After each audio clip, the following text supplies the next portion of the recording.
शनि, केतु और चंद्र के कंजक्शन को हम लगातार डिस्कस कर रहे हैं और अब वृषभ लगन के लिए दूसरे भाव के लिए इस वीडियो में चर्चा करने वाले हैं। तो पहले भाव के लिए हमने पिछले वीडियो में चर्चा की थी। दूसरे भाव की बात करें तो अब ये कंजक्शन आपके यहाँ मिथुन राशि में देखने को मिलेगा आपके चार्ट में।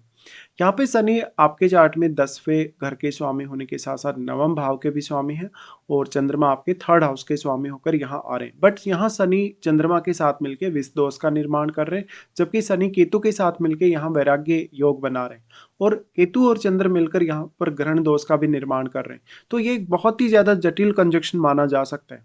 बट यहाँ पे आपको देखना होगा कि क्या शनि वक्री हो गए। अगर आपके शनि वक्री हो गई तो उन पर केतु का जो प्रभाव है वो काफी ज्यादा बढ़ जाएगा। और क्योंकि केतु स्वयं नीच की स्थिति में है, इसलिए आपको बुध की प्लेसमेंट देखनी होगी।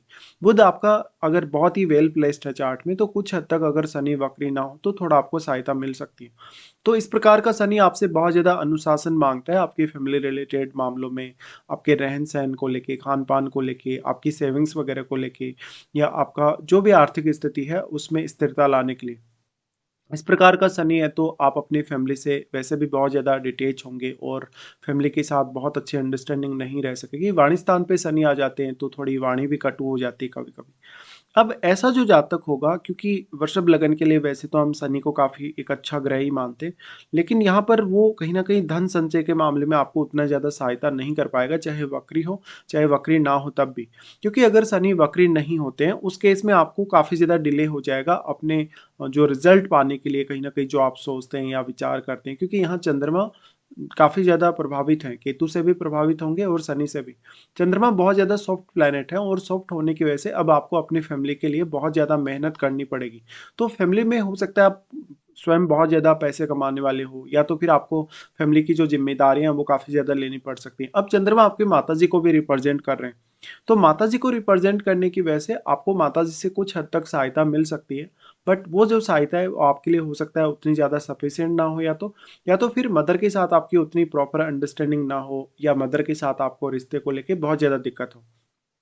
चंद्रमा यहाँ पे शनि और केतु दोनों से ही प्रभावित होंगे। तो क्योंकि केतु का जो प्रभाव है वो आपको सबसे पहले यहाँ देखना होगा, क्योंकि केतु यहाँ शनि की एनर्जी को भी अपने में समाहित कर रहे हैं और चंद्रमा की एनर्जी को भी। इसलिए आप इमोशनली मेंटली बहुत ज़्यादा वीक हो सकते हैं और आपको सोचने, विचार करने, फैसले लेने में काफ़ी ज़्यादा कठिनाई हो सकती है, या तो फिर बहुत ज़्यादा डिले भी हो सकता है।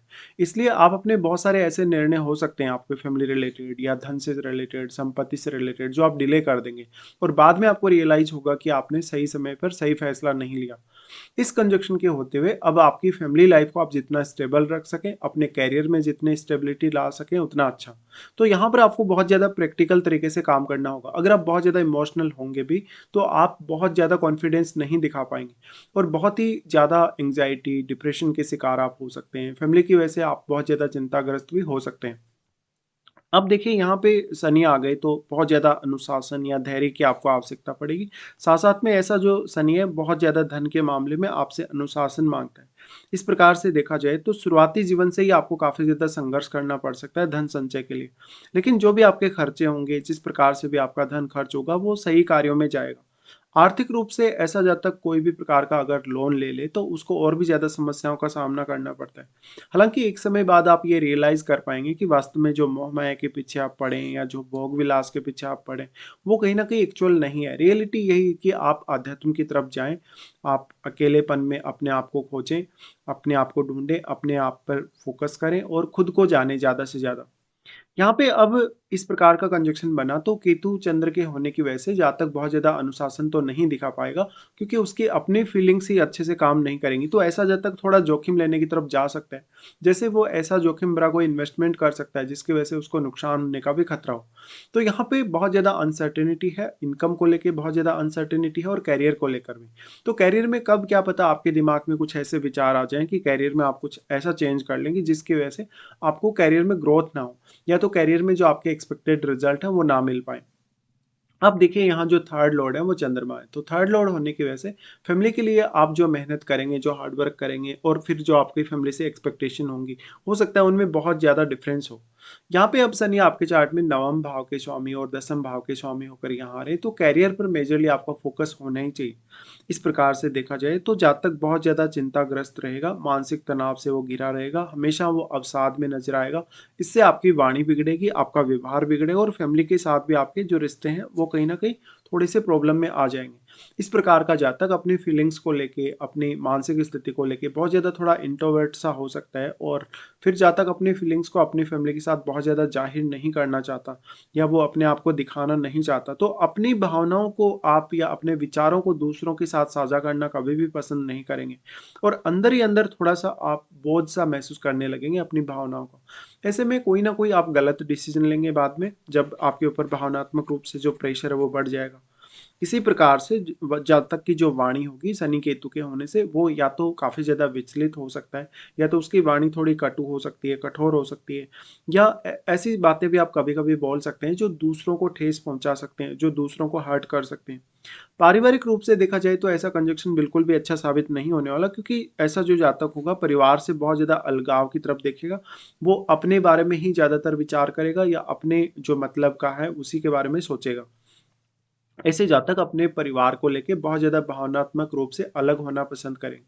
वास्तव में अगर आपका यहाँ केतु एक्टिवेट हो गया लगभग आपका 45 की एज के बाद, तो आप परिवार से अलग रहने के बारे में काफ़ी बार विचार करें। कभी-कभी इस प्रकार से आपके मन में बहुत ज़्यादा नेगेटिव थॉट्स भी आ सकते हैं। अब ऐसा जो कंजंक्शन है वो आध्यात्मिक झुकाव आपको थोड़ा ज़्यादा दे सकता है। भौतिक सुख-सुविधाओं के बजाय आप आध्यात्मिक मार्ग को अगर चुनते हैं, तो ऐसा कंजंक्शन आपको गहरी अंतर्दृष्टि प्रदान करेगा। इंट्यूशन की वजह से फिर आप अपने आप को खोजने में थोड़ा सक्षम रहेंगे। इस प्रकार से देखा जाए तो करियर आपका बहुत ही ज़्यादा स्थिर हो सकता है। आपको अगर देखा जाए तो जो-जो भी काम सूट कर सकते हैं, जैसे कि किसी को परामर्श देना, किसी को कोई लीगल एडवाइस देना, ज्योतिष से रिलेटेड या जितने भी अकल्ट साइंस से रिलेटेड कार्य हैं, उनमें कहीं न कहीं आपको थोड़ी ज़्यादा सफलता मिल सकती है और कोई भी प्रकार का रिसर्च जैसा कार्य करने में भी। या फिर आप केतु से रिलेटेड फील्ड को भी अपने करियर के लिए चुन सकते हैं।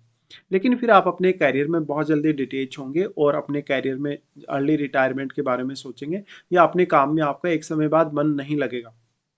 अब यहाँ अगर हम दृष्टि संबंध के हिसाब से विचार करें, तो शनि का सबसे पहले प्रभाव आ जाता है आपके 4th हाउस पे। 4th हाउस पे शनि का प्रभाव होने से ऐसा जातक अपनी मदर के साथ एक अच्छा रिश्ता नहीं निभा पाता, या तो फिर आपकी मदर का जो व्यवहार है वो भी आपके साथ बहुत ज़्यादा स्ट्रिक्ट रह सकता है। ऐसे में 4th हाउस में बैठा ग्रह ही आपको ज़्यादातर अब मदद कर सकता है। इस प्रकार का कंजंक्शन बने तो जातक बहुत ज़्यादा उथल-पुथल देखेगा अपने मानसिक रूप से विचारों में और वो कभी भी एक पर्टिकुलर विचार पे फोकस नहीं कर सकेगा, बार-बार अपनी मानसिक स्थिति को बदलता रहेगा। तो 4th हाउस में बैठा ग्रह ऐसा ग्रह है जो अब आपको काफ़ी ज़्यादा हेल्प करेगा परिवार के लिए सोचने, विचारने करने के लिए या परिवार के लिए अपनी ज़िम्मेदारियों को पूरा करने के लिए। साथ-साथ में उस ग्रह का प्रभाव क्योंकि आपके 10th हाउस पर भी होगा, जो कि आपके शनि का ही घर है।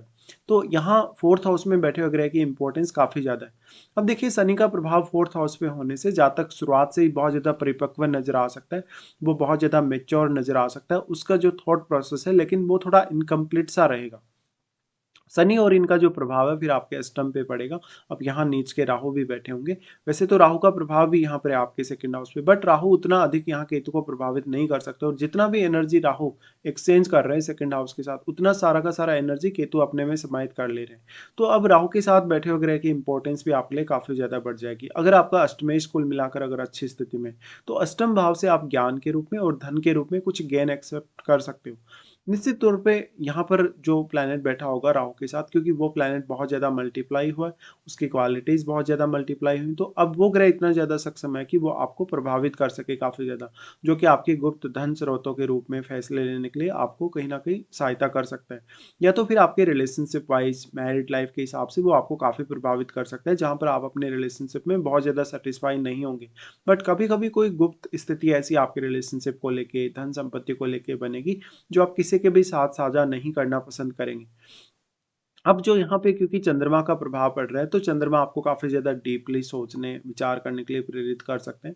साथ ही साथ चंद्रमा यहाँ अपना प्रभाव डाल रहे हैं, तो आपके लिए धन से संबंधित जो भी आप कहीं भी अगर निवेश करेंगे, कोई प्रॉपर्टी वगैरह परचेज़ करेंगे या कुछ भी अन्य ऐसा कार्य करेंगे, तो आपको काफ़ी ज़्यादा ध्यान देना रहेगा। अब उसके बाद अगर देखा जाए तो यहाँ पर शनि का जो प्रभाव होगा आपके यहाँ 11वें घर पे होगा। देखिए 11वां घर वैसे तो जुपिटर का घर है आपके चार्ट में, लेकिन जुपिटर अगर वेल प्लेस्ड हो, जुपिटर का अगर दृष्टि हो, तो कुछ हद तक फिर आपको जुपिटर से ही मदद मिल सकती है। ऐसा जातक बहुत ज़्यादा शाई हो सकता है, वो अपनी फीलिंग्स को ज़ाहिर नहीं करना पसंद करेगा, क्योंकि इससे उसका कॉन्फिडेंस काफ़ी ज़्यादा गिर सकता है। और जहाँ तक दूसरों के सामने अपनी फीलिंग्स को बहुत ज़्यादा ज़ाहिर करना वैसे भी नहीं पसंद करेगा, तो निश्चित तौर पे वो अपने जो नेटवर्क है उससे बहुत अच्छे से कनेक्ट नहीं हो पाएगा, वो बहुत ज़्यादा सोशल नहीं होगा। ऐसा जब तक हालाँकि धन के मामले में काफ़ी ज़्यादा स्ट्रिक्ट हो सकता है, या फिर वो अपना पैसा बचाने की बहुत ज़्यादा कोशिश कर सकता है कभी-कभी। तो ऐसे जहाँ तक अगर बिज़नेस करें, अगर अपनी फैमिली के साथ मिलके कोई भी काम करें, तो हो सकता है उतनी ज़्यादा उनको सफलता नहीं मिल रही हो। तो ऐसे जातकों को अब निर्भर रहना होगा, जो प्लैनेट आपका यहाँ 11वें घर में बैठा है, सिर्फ वही प्लैनेट ऐसा होगा जो आपकी कुछ मात्रा में यहाँ मदद कर सकता है। निश्चित तौर पे अब जुपिटर का जो इम्पोर्टेंस है वो काफ़ी ज़्यादा बढ़ जाएगा, क्योंकि जुपिटर के दोनों ही ग्रहों पे यहाँ शनि का दृष्टि होगा। अब आपको देखना होगा कि शनि, केतु या चंद्रमा में से किसी को आपका महादशा है या नहीं। अगर इनमें से किसी की भी आपको महादशा होगी, तो महादशा का जो इम्पैक्ट होगा उसकी वजह से इन तीनों का प्रभाव आपको सम्मिलित रूप से नज़र आ सकता है। डिपेंड ये भी करेगा कि अगर आपको इनमें से किसी की महादशा है, तो वो महादशा आपको कौन से एज पीरियड में आने वाली है। वैसे ये कंजंक्शन आपको बहुत जल्दी मैच्योरिटी दे सकता है, बहुत जल्दी आपकी ज़िम्मेदारियों का आभास करवा सकता है। लेकिन आपके ऊपर अब डिपेंड करता है कि आप अपनी ज़िम्मेदारियों को पूरा करने के लिए कितना ज़्यादा समय लेंगे, या कितना जल्दी अपनी ज़िम्मेदारियों को पूरा कर देंगे।